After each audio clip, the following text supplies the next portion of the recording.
좀 지금이라도 좀 내 집을 살지 아니면 좀 하락기 때까지 기다렸다가 내 집을 사야 될지 또 고민하시는 분들이 있을 것 같아요. 사실은 가장 애매한 시기로 돌입했다고 생각하거든요. 내 집을 마련하기에? 네. 왜냐하면 공교롭게 이제 작년 이맘쯤에 기억하실지 모르겠지만 광풍처럼 떠돈 사진이 있었거든요. 서울 강서구 가양동 아파트에서 네. 전셋집을 알아보기 위해서 맞아요. 9개 팀 10분 정도 되는 분이 줄을 서 있던 모습. 당시 전세 대란을 상징적으로 보여주는 장면이었고, 그때 제가 이제 글을 올리면서 진짜 대란은 21년, 22년에도 대란이 지속될 거다라는 말씀을 드린 적이 있습니다. 왜냐하면 두 가지 요인 때문인데, 첫 번째는 서울 아파트 입주 물량이 2020년에 약 5만 호, 21년은 약 3만 호, 22년에 약 2만 호까지 쪼그라들기 때문에 전세 대란이 지속될 가능성이 확연히 높고, 두 번째는 임대차 3법이 이제 계약갱신 청구권을 도입하면서 전세 유통 매물이 급격히 감소를 했거든요. 가령 이제 전세집이 10가구가 있고 전세 수요는 12가구가 있는데 10가구 중에 8가구가 이제 계약갱신 청구권을 사용하죠. 그럼 이제 집은 두 채만 남게 되고 전세 10채에 12가구 1.2대 1이었는데 이제 남은 두 채에 4가구가 남게 되기 때문에 2대 1이 됐는데, 네, 그래서 폭등하는 게 임대차 3법 계약갱신 청구권의 이제 폐해라고 볼 수 있는데, 입주 물량의 감소와 임대차 3법이 결합해서 전세 대란이 계속될 것으로 보이고, 다만 한 가지 많은 분들이 또 간과하고 있는 게 2022년 하반기 계약갱신 청구권 한번 사용해서 소진한 물량들이 이제 시장에 나올 거거든요. 다시 아까 말씀드린 예에서 2대 1이 1.2대 1로 다시 바뀌기 때문에 22년 하반기 이후에는 다소 상황이 완화되는 상황이 좀 발생하지 않을까 이렇게 예상하고 있습니다. 전세가 같은 경우는 약간 조정을 받을 수 있는 상황이지만 매매가 같은 경우는 그럼 어떻게 보시는 건가요? 매매가는 아무래도 지금 특히 서울 같은 경우 매매가의 상승 기조가 전세가에 좀 기대는 부분이 많이 있거든요.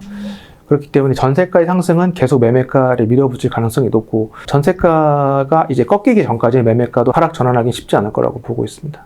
그다음 지금 또 이제 금리 인상이다, 또 대출 규제다 해가지고 오히려 대출을 못하는 게 아니라 대출을 할 수 있는 것도 능력이라고 네. 이야기를 하고 있는 상황인데, 그런 영향들이 부동산에 또 어떻게 또 끼칠 것인지도 좀 궁금해하실 것 같아요. 개인적으로는 또 서울과 수도권 부동산은 일단은 버블 단계에 들어갔다고 보고 있는데, 대출 규제를 통해서 이제 대출을 이제 미리 받는 분들, 버블을 좀 더 키우는 부작용이 있지 않나 싶습니다. 그럼 지금 금리도 조금씩 오르고 있잖아요. 네. 이런 부분도 영향을 좀 미칠 수가 있을까요? 이 주택 구입 부담 지수라는 개념을 좀 뒤에서 좀 제가 장황하게 설명할 것 같은데, 결국은 소득 대비 주택 담보 대출의 원리금 상환 수준이 과거 2008년 전고점 2008년 2분기였는데 지금 그때를 훨씬 상회하고 있거든요. 그래서 많은 분들께서 금리 인상이 소폭에 그칠 거기 때문에 큰 영향이 없을 거다라고 하지만, 현재도 원리금 상환 수준이 굉장히 높기 때문에 소폭의 금리 인상도 이렇게 가볍게 볼 상황 아니라고 생각을 합니다. 지금 말씀하신 것 중에 보면 2023년이 집값 상승이 최고점이다라고 물론 지난번에 출연하셔서 말씀해 주셨는데, 네. 그 의견에 대해서는 지금도 고수를 하고 계시는 건가요?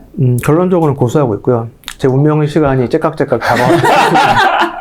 23년에도 과연 월부에 나올 수 있을지가 23년의 시장 상황에 따라 좀 결정이 될 것 같은데. 환영을 받을지. 아, 네. 혹시 월도 딱 찍어서 말씀 주시나요? 틀린 이유를 여기 와서 말해보시오. 뭐 이런 상황이 될 수도 있을 것 같고, 뭐 어쨌든 뭐. 해명 방송으로 또 출연하셔야 되기 때문에. 맞아요. 감사합니다. 물론 다만 이제 예측하기 어려운 이제 글로벌 금융위기나 정권이 바뀜에 따라 혹시 급격한 정책 선회가 있을 경우는 상정하지 않았습니다. 근데 하나 바뀔 수 있는 건, 예를 들면 뭐 정책이 양도세를 중과를 크게 완화한다거나 이럴 경우는 매물이 쏟아질 수 있기 때문에 그 전에 변곡점이 올 수 있다고 생각하는데, 그 부분은 쉽지 않을 거라고 생각하고요. 왜냐하면 현재 국회 지형은 앞으로 3년 더 가기 때문에 22년에 그렇게 급격한 변화는 있지 않을 거라 예상을 합니다. 제가 23년 전후를 중장기 고점으로 보는 이유는 과거에도 말씀드렸지만 다시 말씀을 드리면, 소득 대비 주택담보대출의 원리금 상환 수준이 과거 2008년 2분기에는 서울 중간 가구가 소득의 41%를 원리금 상환에 쓰는 수준이었거든요. 2008년 2분기 그때가 고점이었는데, 지금 2021년 2분기까지 지수가 나왔는데 서울 중간 소득 가구가 소득의 49%를 원리금 상환에 내야 됩니다. 거의 절반 50%를 눈앞에 두고 있고, 아마 3분기 지수가 나오면 50% 돌파할 걸로 보이거든요. 왜냐하면 금리가 더 올랐고 집값도 더 올랐기 때문에 소득 대비 주택 담보대출 원리금 상환 폭이 역대 최대를 계속 갱신하고 있기 때문에 버블은 그 어느 때보다 큰 상황이다라고 보여지는 상황에서 23년 하반기부터 입주 물량이 다시 늘어납니다. 이 부분은 좀 생각보다 많은 기관들이 간과를 하고 있더라고요. 그래서 23년 하반기에 입주하는 게 서울 동남권에서만 뭐 둔촌 주공 12,000호, 개포 주공 1단지, 4단지 합쳐서 약 10,000호 정도 되고 반포 레미안 원밸리도 있고 24년에는 또 잠실의 진주 미성 크로바 등 이렇게 대단지들이 막 입주를 하거든요. 아시겠지만 거품이라는 게 더 커지면 조그만 충격에 더 취약해지잖아요. 그게 저는 이제 입주 물량이 이제 증가가 버블을 꺼뜨리는 1차적 요인이 될 것 같고, 지금 서울이 참고로 갭 투자 비율이 2020년 1월 34%, 7월 36%로 30%대로 머물다가 올해 1월에는 43%, 올해 4월에는 52%까지 계속 오르고 있거든요. 즉 매매가가 사실은 신고가를 계속 갱신하는 게 전세가에 기대는 부분이 계속 커지고 있기 때문에 23년 하반기 이후 입주 물량 증가와 계약갱신 청구권 사용 매물이 동시에 만나면서 전세가를 끌어내리면 이제 매매가도 이제 같이 좀 타격을 받는 상황이 23년 하반기부터 좀 발생하지 않을까 이렇게 예상하고 있습니다. 어떤 서울 주요 입지에서 그 입주 물량이 늘어나면서 그게 네. 이제 경기도 외곽 쪽까지 다 영향을 끼친다는 말씀. 네, 맞죠. 왜냐면 결국은 정상권부터 전세가가 내려가면 그 도미노가 발생할 수밖에 없거든요. 아래에서 위로 올라가는 것보다 위에서 끌어내려지는 게 좀 더 파급 효과는 크다고 생각이 됩니다. 아무래도 보면 지금 무주택자인 분들한테 가장 중요한 거는 지금이라도 지금 내 집을 마련해야 될지. 왜냐면 전세가 많으면 기다릴 수가 있는데 계속해서 이걸 유지해 나갈지, 지금이라도 좀 내 집을 살지, 아니면 좀 하락기 때까지 기다렸다가 내 집을 사야 될지 또 고민하시는 분들이 있을 것 같아요. 어떻게 말씀해 주시나요? 지금이 사실은 가장 애매한 시기로 돌입했다고 생각하거든요. 내 집을 마련하기에? 네. 왜냐하면 방금 말씀드린 대로 저는 이제 서울 및 수도권의 부동산의 버블이 많이 커진 상태라고 보고 있기 때문에, 그리고 제가 굉장히 옛날부터 떠들었던 그 23년 전후가 중장기 고점이라고 보고 있기 때문에 23년 전후라고 한다면 사실은 약 2년 남짓 남은 거거든요. 2년 남짓 남은 시점에서 집을 사도 된다라고 말씀드리기에는 좀 부담스러운 측면이 있습니다. 그 이유는 어느 정도 조정장이 예상되고 있기 때문에, 다만 이제 내 집이 한 채가 주는 심리적인 안정감이 사실 무시할 수가 없고, 전세가는 적어도 내년까지는 계속 오를 것이기 때문에 무주택자로 있는 것도 굉장히 고통스러운 부분도 있거든요. 집을 사는 거를 제가 말릴 수는 없지만 자기 능력, 나중에 혹시나 올 수 있는 하락장 때는 무리한 대출을 낀 분들은 큰 타격을 받을 수 있기 때문에 자기 능력을 좀 넘어서는 대출 연끌은 좀 지양하실 필요가 있지 않나, 그런 시점이라고 생각을 합니다. 그러면 수도권은 이제 좀 고점이라고 판단이 될 수도 있는데, 그럼 지방 같은 경우는 좀 어떨까요? 지방은 사실은 제가 광역시들 데이터를 좀 봤는데, 광역시들 같은 경우는 서울보다 입주 물량의 영향을 많이 받더라고요. 입주 물량 영향을 워낙 많이 받아서 가령 이제 2011년 1월부터 올해 3월까지 약 123개월 동안 서울과 5대 광역시, 인천을 제외한, 왜냐면 인천은 서울과 같이 움직이더라고요. 그래서 서울과 5대 광역시의 매매가와 전세가의 동조 여부를 따져봤더니 서울은 123개월 동안 매매가와 전세가가 함께 움직인 경우가 반도 안 됐거든요. 따로 움직이는 경우가 많았는데 5대 광역시는 거의 대부분 매매가와 전세가가 같이 움직였습니다. 그 말이 의미하는 거는 입주 물량이 전세가에 제일 영향을 주기 때문에 그걸 넘어서 매매가에 영향을 미친다는 거거든요. 광역시는. 그렇기 때문에 뭐 인천을 제외한 광역시들 같은 경우는 좀 입주 물량을 눈여겨보실 필요가 있다고 생각하고, 그런 관점에서 봤을 때는 단기적으로 중장기적으로 물량 부담이 가장 큰 곳은 아무래도 좀 대구 쪽이 좀 물량 부담이 좀 크지 않을까 이렇게 예상이 됩니다. 나머지 도시들은 그렇게 물량 부담이 큰 편은 아니거든요.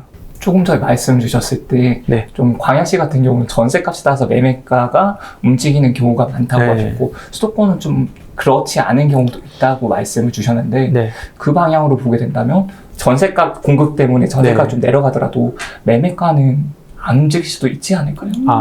좋은 지적이신데, 그러니까 제가 아까 말씀드린 2011년부터 2021년까지 서울이 매매가와 전세가가 좀 따로 움직이는 경우가 많았는데, 그 이유는 2011년부터 2014년까지 전세가율이 너무 낮았습니다. 그러니까 매매가와 전세가의 갭이 너무 벌어져서 매매가는 떨어졌지만 전세가는 계속 오르는 상황이 발생했거든요. 그러니까 어떻게 보면 시장의 그 구심력이 작동해서 이제 다시 매매가와 전세가가 너무 벌어졌다가 다시 좁혀지는 상황이 발생한 건데, 그런 것 때문에 서울이 이제 따로 놀았던 경우가 많지만 지금은 서울의 전세가율이 55%로 굉장히 높은 상태거든요. 그리고 전세가율이 높기 때문에 그것 때문에 갭 투자를 많이 했기 때문에 전세가율이 내려가면 그 매매가를 다시 끌어내리는 힘은 이번에는 작동할 거라고 생각하고 있습니다. 그다음 지금 2023년까지 최고점으로 찍으셨고, 그럼 그 이후에는 이제 하락이 네. 지속이, 그럼 그 지속연 어느 정도 시기가 또 될지도 또 궁금할 것 같아요. 네, 또 다른 이제 작두를 타야 되는데요. 제가 제 함정을 여기저기 파놓는 듯한 느낌인데, 23년에 이제 고점을 찍고 그 다음에 하락장이 온다고 해도 하락폭이 당분간은 크지 않을 거라 예상하거든요. 왜냐하면 전세가율이 아직 너무 높습니다. 많은 분들이 이제 과거 2008년에 글로벌 금융위기가 와서 서울 집값이 계속 떨어졌다고 생각하시는데 사실은 그렇지 않거든요. 한강 이남은 2007년 상반기에 이미 정점을 찍었습니다. 글로벌 금융위기가 오기 전에. 그럼 왜 2007년 상반기에 정점을 찍었냐? 2007년 그 상반기에 보니까 한강 이남이 전세가율이 37%까지 떨어졌거든요. 그러니까 매매가 전세가의 갭이 너무 벌어지니까 전세가보다 월등히 높은 매매가를 더 이상 시장에 허락하지 않아서 그때 찍고 글로벌 금융위기 전에 이미 한강 이남은 떨어지기 시작했는데, 반면 한강 이북은 그때 전세가율이 50%였어요 아직. 그래서 한강 이북은 그 이후에도 계속 올랐습니다. 그래서 2008년 하반기까지 오르다가 2008년 하반기에 금융위기도 있었지만 전세가율이 42%까지 떨어지자 그때 이제 정점을 찍고 내려가기 시작했거든요. 다만 금융위기가 있다 보니까 2009년에 정부에서 금리 인하를 5차례나 했고, 마침 또 위대 신도시 토지보상금이 유입되면서 서울이 반등을 하긴 했었습니다. 반등을 했는데, 반등을 하니까 또 전세가율이 또 낮아져서 2009년 말에는 전세가율이 한강 이남은 36%, 한강 이북은 41%로 더 낮아져 버렸거든요. 더 이상 매매가와 전세가의 괴리를 시장이 견디지 못하고 이제 하락이 시작된 셈이고요. 근데 지금 전세가율이 55%잖아요. 중장기 하락장을 초래하기에는 전세가율이 되게 높기 때문에 23, 4년에 입주 물량이 늘어나서 전세가율이 좀 떨어져도 매매가가 바로 타격을 크게 받을 정도는 아니라고 보여집니다. 전세가율이 높기 때문에. 다만 이제 문제는 3기 신도시 입주인데요. 저는 3기 신도시가 26년부터 입주를 시작할 거라고 보고 있거든요. 제가 26년부터 입주를 개시할 거라고 보는 이유는 판교, 광교, 위례의 사례를 보면 세 신도시 공통점이 지구 지정된 지 7, 8년 뒤에 입주를 개시했습니다. 근데 3기 신도시는 2019, 20년에 지구 지정을 했기 때문에 7, 8년 되면 26년부터 입주를 개시하는 곳이 생길 수 있고, 더 정확한 건 판교, 광교, 위례가 토지 보상하고 셋 다 5년 이후에 입주를 시작했거든요. 많은 분들이 3기 신도시 파급 효과를 무시할 수 있는데, 돌이켜보면 서울이 중장기 조정장에 늘 신도시 입주와 그 시기가 겹쳤거든요. 1991년부터 95년까지 조정장 때 1기 신도시가 입주를 했고, 네. 서울 부동산이 2009년부터 13년 조정장에 판교, 광교의 입주와 시기가 같았습니다. 그러니까 신도시 입주를 무시할 수가 없는 거고요. 지금 아까 말씀드린 그 갭 투자로 인해서 신고가가 지속되고 있는데, 3기 신도시가 입주를 하면 이제 서울 아파트 매매가 이제 버팀목이 된 전세가부터 타격을 줄 것이고, 그것이 매매가를 계속 내리는 그러한 효과가 있을 것이라고 보여집니다. 다만 좀 말씀하신 것처럼 언제까지 하락장이 이어질 것이냐 하는 부분은, 결론적으로 말씀드리면 24, 5년은 전세가율이 높아서 아직 좀 하락하더라도 제한적일 거지만, 26년부터 3기 신도시가 입주하면 전세가가 크게 떨어질 수 있고 거기에 매매가가 덩달아 내려갈 수 있고요. 다만 역사적으로 봤을 때 서울 부동산이 5년 연속 하락한 적이 없거든요. 이는 곧 그만큼의 장기간의 하락을 용인할 정부는 없다는 뜻이고 부양책이 나올 거고요. 게다가 27년은 대선의 해이기 때문에 제 전망이 맞다면 23년, 4년부터 떨어지기 시작한 다음에 27년 대선의 해는 모든 후보들이 부양책을 들고 나올 겁니다. 그러면 아무리 늦어도 28년부터는 반등이 나오지 않을까, 이렇게 좀 중장기적으로 예상을 해보고 있습니다.